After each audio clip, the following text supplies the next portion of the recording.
All right. Well, good morning, everybody. So good to see you all again. I want to read something to you on this very special occasion that we celebrate all across these United States by Rich Villodas. Rich Villodas penned something that I think is important for us to hear on this occasion. Mother's Day is a wonderful day to celebrate so many women in our world and in our churches in particular. Mother's Day is a time for joy and celebration. It's a day to acknowledge the debt of gratitude we have for our mothers. At the same time, Mother's Day carries with it many different emotions and experiences. For some, it is a difficult day. Maybe you've lost your mom. Maybe you are a mom that has lost a child. Maybe you are a woman who has been trying to have a child but have not been successful. Maybe you are single and you are waiting to meet the right person and it's been difficult, and this day reinforces your pain. We understand it's complicated. But whoever you are, and wherever you find yourself, we want to affirm two things: that whether you have children or not, you are called to be a spiritual mother, birthing and nurturing children in the kingdom of God.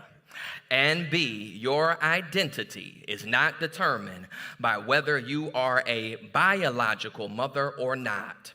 Your identity is based on the truth that you are loved unconditionally by God.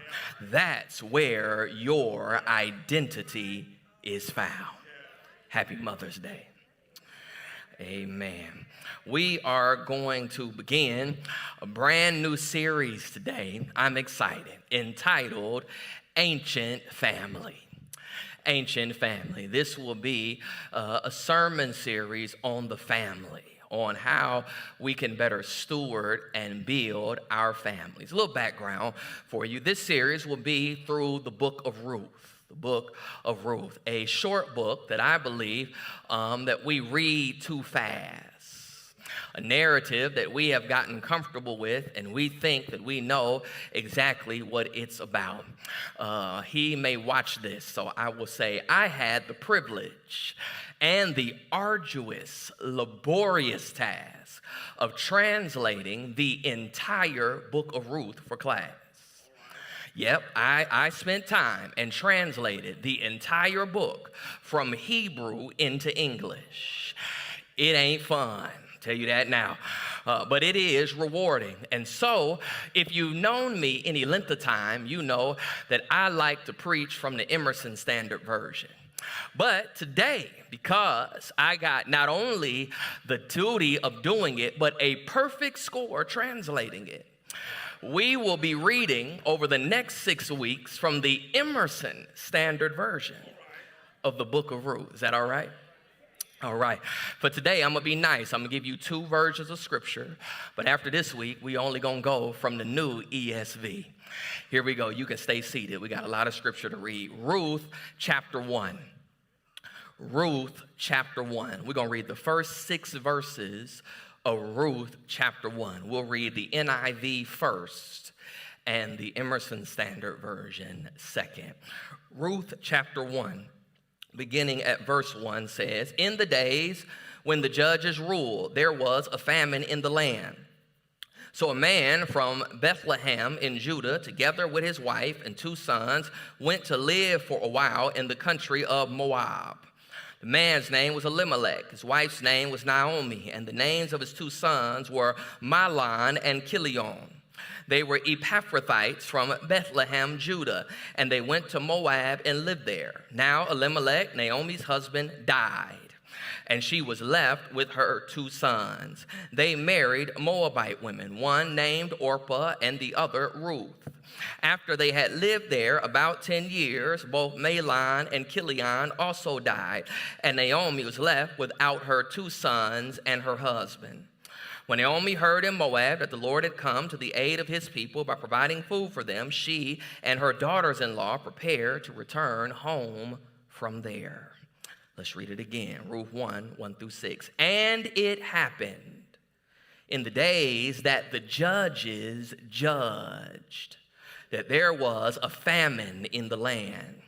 And a man from Bethlehem, Judah, went to sojourn in the fields of Moab.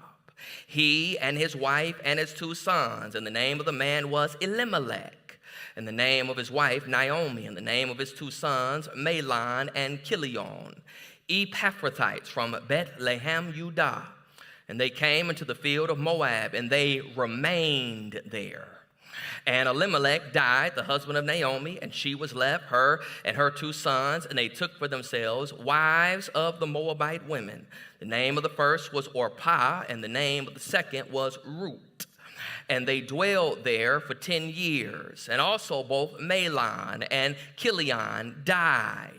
And the woman was left without her 2 boys and her husband. And she arose, she and her daughters-in-law, to return from the field of Moab, because she heard in the field of Moab that the Lord had attended to his people and given bread to them. I want to tag this text with this title: I didn't sign up for this. I didn't sign up for this. I'll be honest, this ain't going to be a sitcom sermon today. You're going to have to come all 6 weeks. This ain't going to be where we just talk about a problem and shout at the end. You need to get in this with me today. Anything worth having is worth working for. We've heard that. It's cliche. Anything worth having is worth working for, because what we need to understand is that family takes work. Do I have any witnesses in here? Family be hard. Family is hard. And even though family takes work, we should do the work because family is worth it.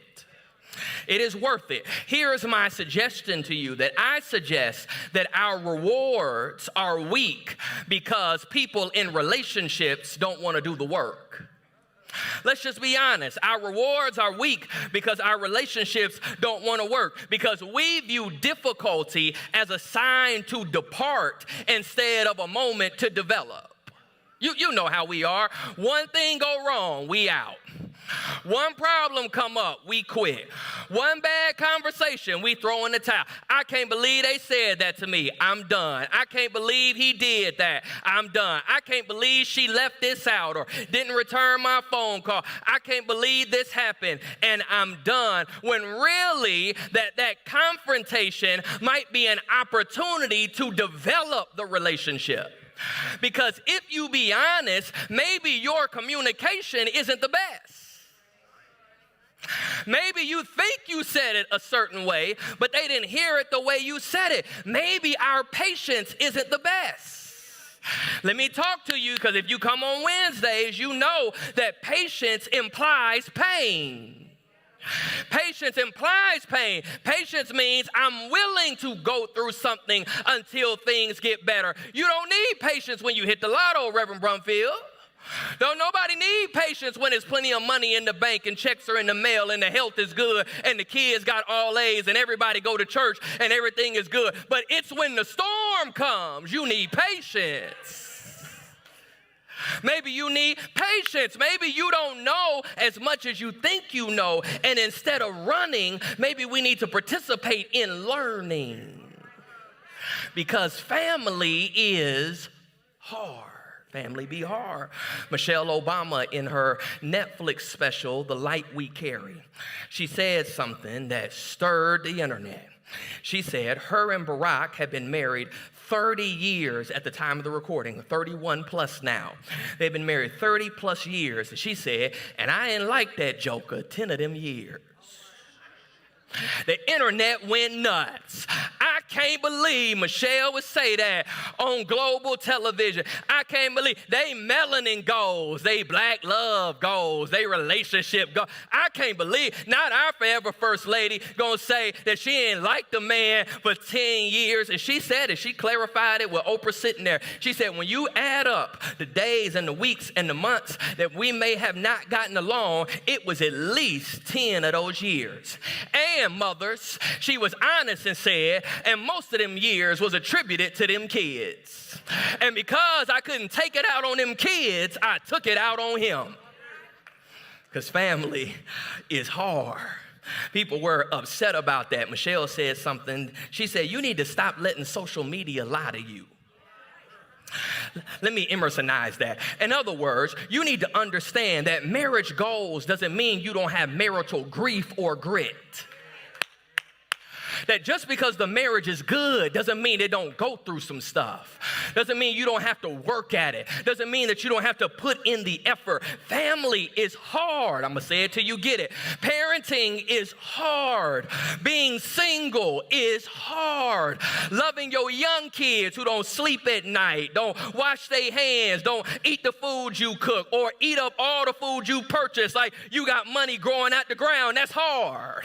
But loving your older kids who don't listen to you, who act like you didn't raise them in church, that you didn't parent them, that you didn't give them everything you had, that's hard. Come on, kids, I'm with you. Loving your parents is hard because they tell you one thing and they do something different. Loving your older parents is hard because now they can't do what they used to do and you want to do it for them and they get mad at you for you trying to help them. I'm going to help you today. We may not shout, but I'm going to help you. Family is hard, but it's worth it. It's worth it if you work it. It's worth it. And the issue today is that rather embracing the heart of family, we rather modernize the concept of family as a get out of hard free card. So now what we see is a society that says make family whatever you want it to be. Or do away with your idea of family and make it your own. But modern doesn't always mean better. Just look at our food. Modern food ain't even food, fam. It ain't even food, y'all. Our elders was eating scraps. Chitlins is the scraps, y'all. The scraps, they was canning food and frying it and baking it, and they was going to work. We only got good pound cake because of grandmama.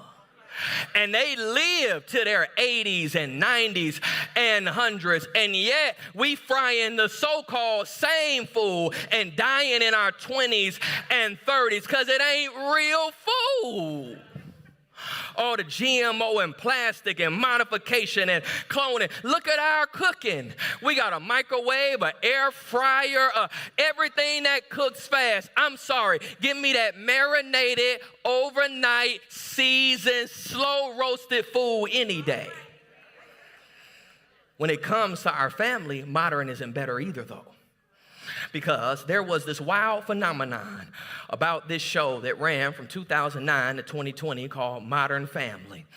I ain't gonna tell you to watch it or not. I'm not even gonna deal with that. But I suggest that what we need to realize is learn more from the ancient family. We need to learn more from the ancient family, not because they were perfect, though. It's because they display principles that we should follow. We're not looking to have biblical families. We're looking to have godly families. There's a difference. Because everybody in Scripture but Jesus was jacked up. Just the truth. That's why we ought to pay attention to him. And so like any good disciple, we should be learning from somebody else's experience, not just making mistakes on our own. Well, here we are in Ruth. Ruth is an amazing book. It is a short book, but it has great impact that describes the life of a family. And there are so many themes in the narrative, but I believe one that is often overlooked is the idea of family. Ruth's family is one that is understood hard. Ruth's family knows all about hard. These are some characters we'll meet today and in the next several weeks is Ruth and Naomi and Boaz and Elimelech. We'll meet them, but they'll tell you that family requires work. That there are so many different types of family, and we're going to hit all of them over the next several weeks. That there are single families. There are single because you single by choice. Maybe you single by consequence. I ain't going to deal with that. Maybe you single because you a widow or a widower. Maybe you're married with kids, married without kids, second marriage, both of y'all got kids. Maybe you a blended family. Lord, we could stay there all day. She had kids, I didn't, now we have kids. Or she had 2 baby daddies, I had 4 kids by 5 baby mamas. I know that don't add up, but you know how we do. It's a blended family, right? Maybe you're a multi-family, sisters living with their kids in the same house, different types of families that they would understand. That this ancient family could tell our families the same thing. I ain't signed up for this. Let's be honest, right? Nobody goes into a relationship expecting tragedy.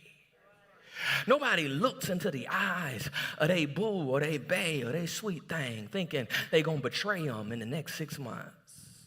Nobody sits there and says, this is what the reality of my family is going to. Nobody expects a man to walk out the house or a woman to pass away or sickness to show up or broken hearts. I'm sorry. I know what the vows say, but nobody stands at the altar saying, girl, cancer going to look good on you. Nobody says that. Nobody signs up for that. But here's the reality, and this is where we got to start. Famines hit families all the time.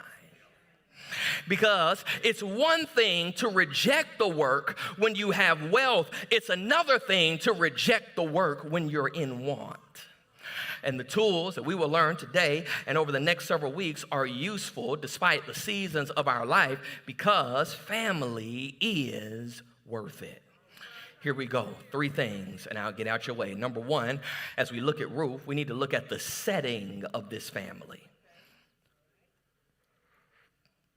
When we begin this book, it specifically makes sure we understand the setting that's happening. It makes sure that we understand the context of the catastrophe that they are about to endure. We understand that this family finds themselves in a setting they didn't sign up for. Ruth 1:1 NIV says, in the days when the judges ruled, there was a famine in the land. Ruth 1:1 Emerson Standard Version, and it happened in the days that the judges judged that there was a famine in the land. I like this. And it happened in the days. What does that tell us? It tells us that the setting of this family is enduring a societal pain. Society has been painful for this family because the text, I would argue accurately says, and it happened when the judges judged. In other words, because the judges were judging, there was a famine in the land. It is suggested then that the famine is a consequence of failure. And it is failure from the people living in the land and failure of the people ruling the land. In other words, the politicians and the people jacked up. Nobody is doing what they're supposed to be doing. What do I mean by that? I'm going to teach you. The book of Judges is summed up in Judges 17:6 and Judges 21:5. What does Judges 17:6 and 21:25 say? Everyone did what was right in their own eyes. Everybody was doing what was right in their own eyes, what they thought was correct, what they thought was right, whatever their truth was, whatever their preferences were, whatever their desires were, whatever they wanted to do, whatever seemed right to them. And this caused frustration that led to constant failure. Because here's the reality that we need to understand, that we don't see well enough to do right. Our eyesight isn't good enough to decide what's best for us. We are functioning now in our families and in our relationships like these Israelites who think they know best, but if we did, we wouldn't have as many problems that we have.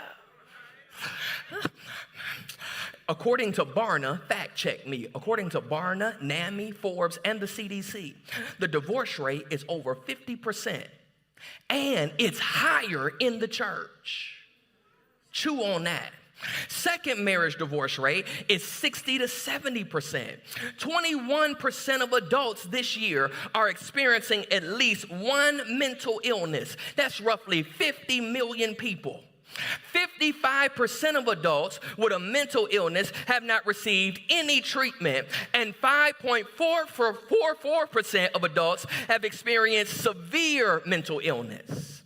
In just this year, not even counting the pandemic, that depressive symptoms grew from a base of 193 million people to 246 million people. That's a 28% increase. Anxiety disorders have grown from 298 million people to 374 million. That's a 25% increase. And let's not even talk about our kids. Oh, y'all don't want to talk about it? I will. My own daughter sitting in here suffers from anxiety that has tics and things that she suffers with. Why? Because we were in a setting and a season where people and her parents did what seemed right in their own eyes. We've got to be careful of thinking that we know better than God does. You got to be careful of thinking because we got technology and modernity that we can do better than the God of history. We got to be careful. We got to learn how they did in oral tradition to lean on the Proverbs. Proverbs chapter 3 verse 5 says what? Trust in the Lord with all your heart and lean not on your own understanding, but in all your ways, your parenting, your marriage, your commitment, your communication, your eating, your diet, your job, your sex life, your social media, in all your ways, submit to him and he will make your path straight. We got to lean on the Proverbs. Proverbs 16 verse 9 says, in their hearts, humans plan their course, but the Lord establishes their steps. They had societal pain, but we relate to them because Ruth and Naomi, or Naomi rather, let's start with Naomi, she had provisional poverty. She had provisional poverty. In other words, there's lack. They are without. Ruth 1:1. In the days when the judges ruled, there was a famine in the land. So a man from Bethlehem in Judah, together with his wife and 2 sons, went to live for a while in the country of Moab. Emerson Standard Version. And it happened in the days that the judges judged that there was a famine in the land. And a man from Bethlehem, Judah, went to sojourn in the fields of Moab, he and his wife and his 2 sons. Here we go. 3 words. Beit Lehem Yudah. 3 words in construct. Meaning Beit of Lehem of Yudah. Beit meaning house. House. Lehem meaning bread. Yudah meaning praise. We just call it Bethlehem, Judah. But it means the house of bread in the land of praise. That's what it means, Bethlehem, Judah. Here's the problem. This means, though, that the house of bread in the land of praise is without praise in the land because the house has no bread. Press pause, rewind, play. Let me say it again. The house of bread in the land of praise has no praise in the land because the house has no bread. You know it's bad when a place is named for something that it does not have anymore. And because of this, this family leaves this land and heads to Moab. They sojourned. That's the Emerson Standard Version. NIV would say they journeyed, they traveled. They went looking, here it is. They went looking for what they could not find at home. We're going to keep it 100 today or not. If we can keep it real, desperate times call for desperate measures. This is why we need to have grace for people who are just trying to make it and survive and live. But this is what I need you to get, because I need you to save your relationships today. I need you to get your family right and wrestle with this concept. Here it is. What is not at home that we are leaving our spouses or our parents or our kids to go find someplace else? Oh, it's tight, but it's right. You may not say amen today. You can say ouch. What in the world is missing in your house that now your wife, your kids, your friend, your brother, your sister has to go look for someplace else? Where is the point of poverty in your family that's causing people to sojourn? Where is the point of poverty in our family that's causing people to go looking? Where is the famine in your family? Hear me, hear me, hear me well. Because when emotional vulnerability is lacking, when they don't really know how you feel and what's going on the inside, and you won't talk to them and they won't listen to you, when there's no emotional vulnerability, people go looking for something. They go looking for what they cannot find. When physical intimacy is lacking, when you won't hug your son, fellas, when you won't hold her hand no more, when you won't touch her or hug her, when you marry and you don't have sex no more, people go looking. When healthy communication is lacking because all you do is yell now and talk bad to each other and call each other names and ridicule and criticize, people go looking. When money is lacking, people go sojourn in another land. One of the top things killing families right now is social media. Because social media allows you to sit on your couch and take a journey. And so everything that you're not getting at home, you can just pull up on Instagram. She won't let me look at her, so I'll look at somebody else. My mama won't tell me she loved me, so I'll go hear it from somebody else.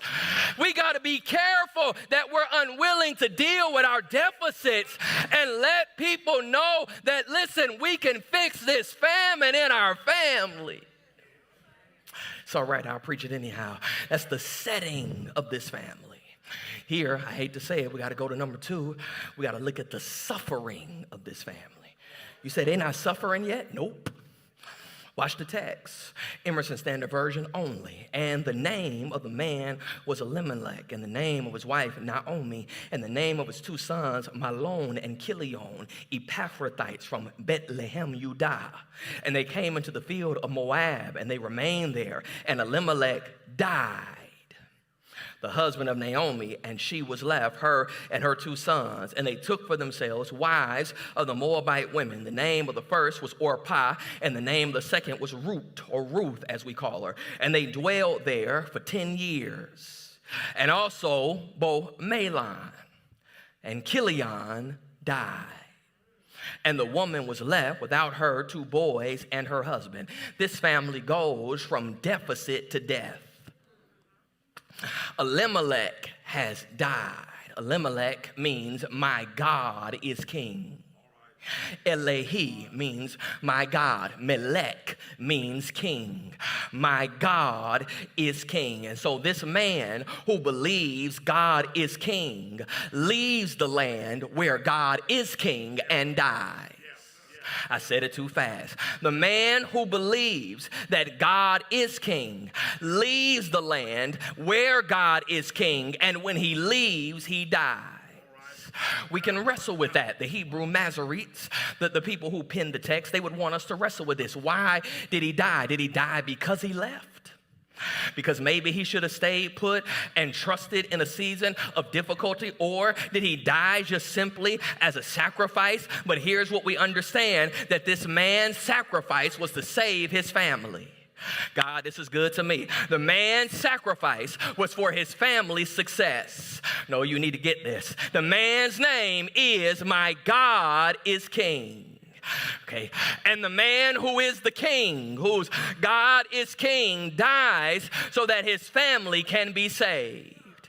You slow, but you worth waiting on. The man whose name is King, whose God is King, leaves where he's from and goes someplace else and dies so his family could be saved. Okay, it ought to be Easter every Sunday. The man whose God was King, the king left his land and came to another land, and he was willing to die to save his family. You ought to get excited when somebody's willing to die so the family can be saved. I'm sorry, I was just trying to get you Jesus in the text. He died so his family can be saved. You God help me. So this teaches us then that there's training in this tragedy. There's training in this tragedy, okay? Hear me, moms, hear me, dads, hear me. What do we need to sacrifice then for our families to live? What has to die so that you don't destroy your family?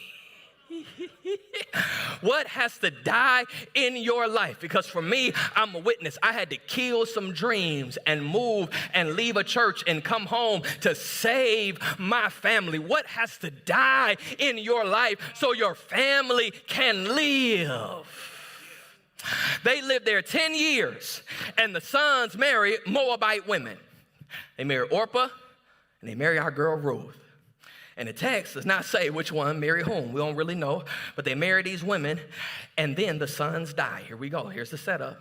Please understand, when the Hebrew writers would pen the scriptures, they would make sure that they would give you allegorical illustration with their historical fact.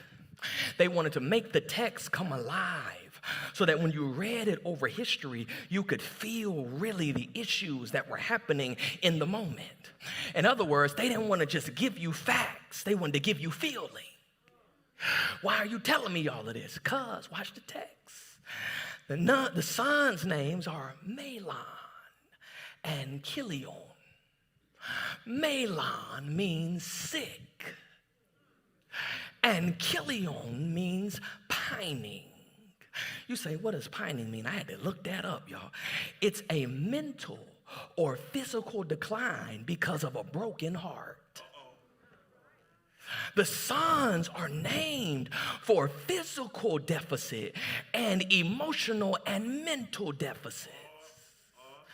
The sons are named sickness and pining. Why? Hear me, mothers. We got to talk about it. Because these kids represent the pain of a mother whose world is falling apart.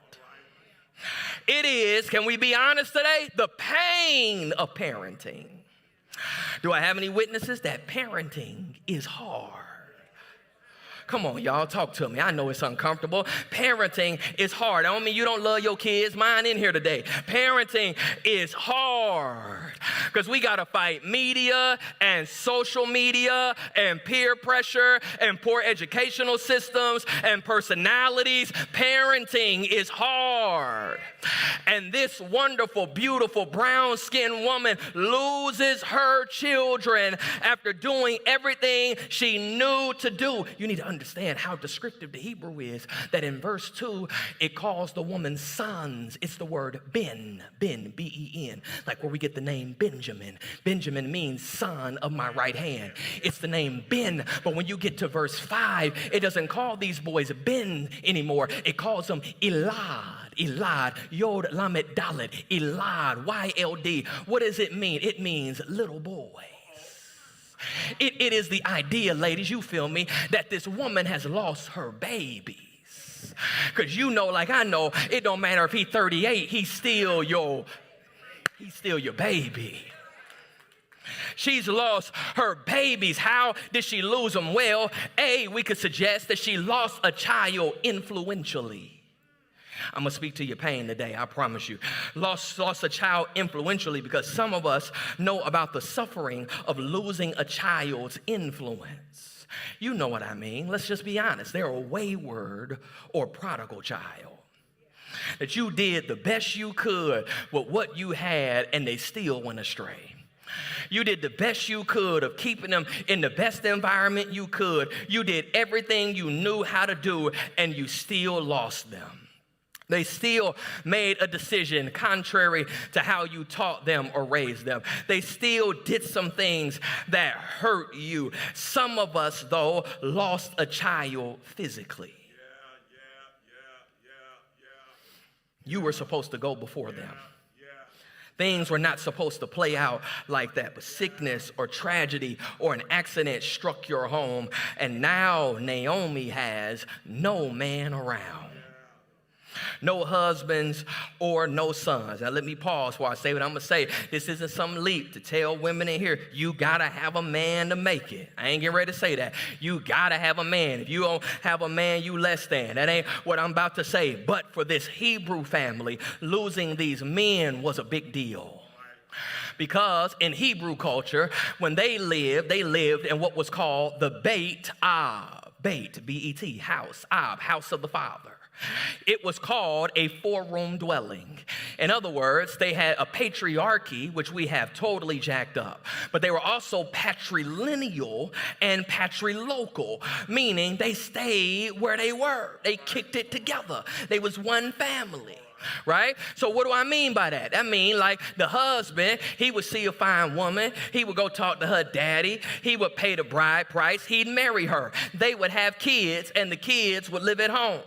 If they were sons, then these sons would do the same thing. They'd go see a fine girl, talk to the daddy, marry the woman, but they would live with the woman at home. And then they would have kids, and they would all live together in their own rooms and chill at home. And the reason why is because when grandpa ever died, the oldest son was to take care of his mama and his baby mama. That's how it worked. It was patrilocal. It was patrilineal. You took care of each other. You took care of the family. Now, here's the problem. Naomi ain't got no man or son.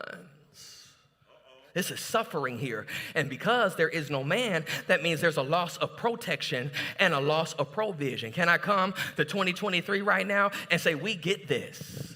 Yeah, we get the fact that there's no man at home. Between institutional injustice, between systemic racism and mass incarceration, between ethnic self-sabotage, us killing each other, and now laziness and mental health, men are dying off.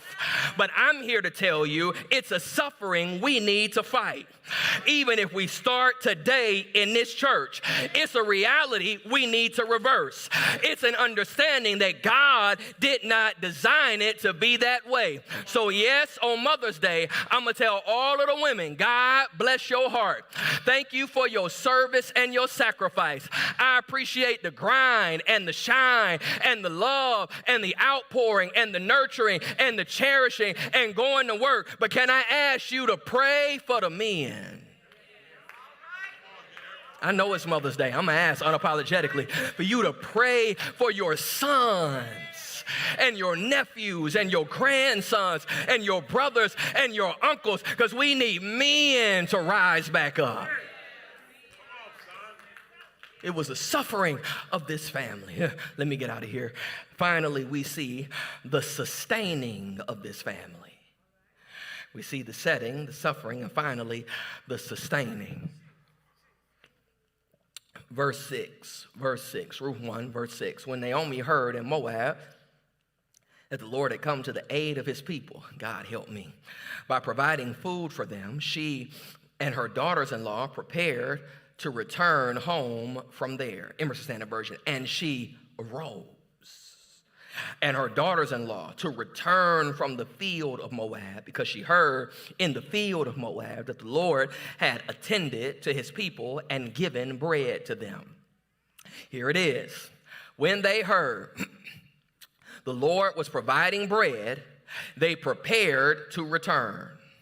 That means the Lord of bread has now delivered bread back to the house of bread. I'm going to preach it to myself. Lord of bread has now delivered bread to the house of bread, and they heard about it. Oh, we got to work this. Okay. You don't think that's a big deal. I know, because you get an email every 2 seconds. Let me help you. Moab is approximately 50 miles from Bethlehem, Judah. 50 miles from Bethlehem. And it was a journey through rugged, steep terrain. Now, I know y'all hear 50 miles and say, on 20, I can hit 50 miles in about 45 minutes. If I'm some of y'all, I can hit 50 miles in about 25 minutes. I'm going to pray for y'all, though. I'm going to pray for y'all. I'm related to some of y'all, so I'm going to pray for y'all. But you understand, even if it's a back road, right? If it was a small town with lights, 50 miles is an hour or less. But for them on foot, 50 miles would have taken 7 to 10 days to make that journey to cover on foot. So then y'all got to ask questions of the text. How did they hear about this then? Y'all ask good questions. How did they hear about this? Could it be that they heard it through revelation? In other words, did God speak to Naomi through her pain about the reality of his provision? Let me say it again. We got to start asking then. Naomi, who served Yahweh, who served the one true God, did God decide to give Naomi a word in the midst of her wounds? Because, can I tell you something? God can do that. Oh, no, okay. I'm here to tell you that God can speak to you. Here's a family principle, that God can reach through your pain and speak to you about provision and your promise. That God can sustain you in a way that he knows where you are, who you are, what you're dealing with, and he'll still show up for you. This is why I need you not to give up. Because you serve a God who sees you right where you are. Okay, but let's be integrous here to the text. If they didn't hear it by revelation, then that means they had to hear it by response. What you mean? Because the famine was in Bethlehem, Judah, the house of bread in the land of praise. And that means if it was only 50 miles away, that eventually the famine in Bethlehem, Judah would eventually affected the field of Moab. Remember, Judah means praise. So that means when there was no bread, there was no praise. But now that there is bread, then there probably was praise. You'll get it in a minute. There was no bread. That meant nobody was talking. Nobody was happy. Now that there is bread, it could be assumed that everybody's shouting and everybody's talking. That means there will be praise in the land now that bread showed up. So they may have decided to go back because they heard a testimony. They heard a witness of someone passing back and forth from that land. They would have heard someone say, hey, that land that y'all are from, there's bread there. The Lord has shown up there. The Lord has saw about his people. Here's another family principle, that you need to be willing to share what God does in your family so that we can save another family. Maybe let's do a roll call. Do I have any testimonies in here that my family was falling apart and God showed up for me? That I know what it is to pray and the Lord show up on the behalf of my family. I love this. Watch this. So when God provides bread, I need y'all to tell somebody.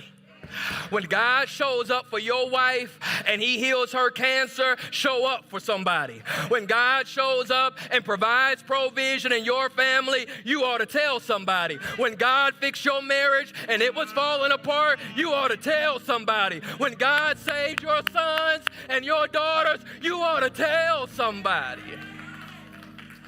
Watch what happens. Naomi prepares her daughter-in-laws to go back to Bethlehem. I'm done. She prepares her daughter-in-laws to go back to Bethlehem because this is the principle we need to get. I'm done for real. That before you give up, you need to be ready to go back. Did you hear me today? Before you give up, you need to be ready to go back. Before you throw in the towel, turn around. Before you resign, be willing to go into reverse. Let's make that practical, real simple, I promise, and we're done. I need you to go back and honor and respect and see how they respond first. Before you give up, I need you to go honor them and respect them and see how they respond. I didn't ask you if they deserve it. I just asked you to do it. I didn't ask you if you felt like it. I'm here to tell you, you will like it. I'm asking you to honor and respect that parent and that sibling and that spouse and watch how they respect. You heard the cliche, you catch a bee with honey, not with vinegar. Go back to honor and respect. Go back to serving your sibling and see how they respond. I know they on your nerves. I know they not doing everything you called them to do. I know you love them and you were different and y'all were raised in the same house. I need you to serve them and love them first. Go back to chasing after your spouse and see how they respond. And I mean actually chasing. Yeah, I said it. I'm sorry. We're going to keep it real from this pulpit because there's too many marriages falling apart because you don't want to love them like you first loved them. You got to go back and write the note if you got to. Hold her hand. Look at her with gray hair and say, baby, you still fine. Honor that man with his out of shape body, with trash still on the floor. Go chase him. Go chase and honor him and see how he responds first. Go chase her and see how she responds first. Go back to healthy communication. Say, I need a minute. We can't talk right now. Give me 5 minutes. Give me 24 hours. Then let's sit down and have a conversation. This is how what you did made me feel. Just that simple. This is how what you did made me feel. I love you, but I didn't like what you just did. Can we talk about it? Can we talk about it? Can we have healthy communication? Can I tell you, go back to a date night? I don't care if you got to walk around your neighborhood. Hold their hand and walk. Can we go back to family date nights? Take your kids to the trampoline park and sit there, sweat, be irritated, and let them jump for 2 hours. They'll love you. Eat your lunch at the park. Let them swing on that swing and slide on that slide. I don't care if it's raining. You show up to that boys' game. You got to go back to being there. Go back to patience that says, even though it's hard, I ain't giving up yet. Even though it's taking longer than expected, I ain't giving up yet. Even though it's a little difficult, I ain't throwing in the towel. I will be long suffering. Because here's the blessing. I'm done, I promise. Here's the blessing. Because the Lord provided bread in a place they no longer thought bread would come. The Lord provided bread in a place that they no longer believed bread would come. In other words, their journey, their sojourn, their travel did not supply success. Their journey did not escape the pain. But at the place where God saw fit to provide, He showed up. In other words, in time, the Lord provided bread. No, I'm going to say it again. In the right time, the Lord provided bread. And I think I have some witnesses in here that can say God in the right time will always provide bread. That we serve a God who provides seed to the sower and bread for food. That at the right time, the Lord will provide. I need some witnesses in here that can say the Lord will sustain me. The Lord will show up through death and deficit and destruction and heartache and pain. I know your heart has been broken. He'll sustain you. I know you lost your job. He'll sustain you. I know they went to prison. He'll sustain you. That God is in the business of seeing about His people. That listen, I know you didn't sign up for this, but the Lord will provide. I know. You didn't sign up for it, but the Lord will provide. I know that divorce was devastating, but the Lord will provide. He will. He will. He will sustain. That He will keep you when you cannot keep yourself. that he will hold you when you feel like you're falling apart. Didn't think you were going to pass that exam. He sustained you. Didn't think you were going to make it through that class. He sustained you. Didn't think you were going to make it this long on that job. He sustained you. Never thought you'd sit in here today with your kid, but he sustained you. Because the Lord will provide. Everybody's standing. Come on, worship team. Everybody's standing. Everybody's standing.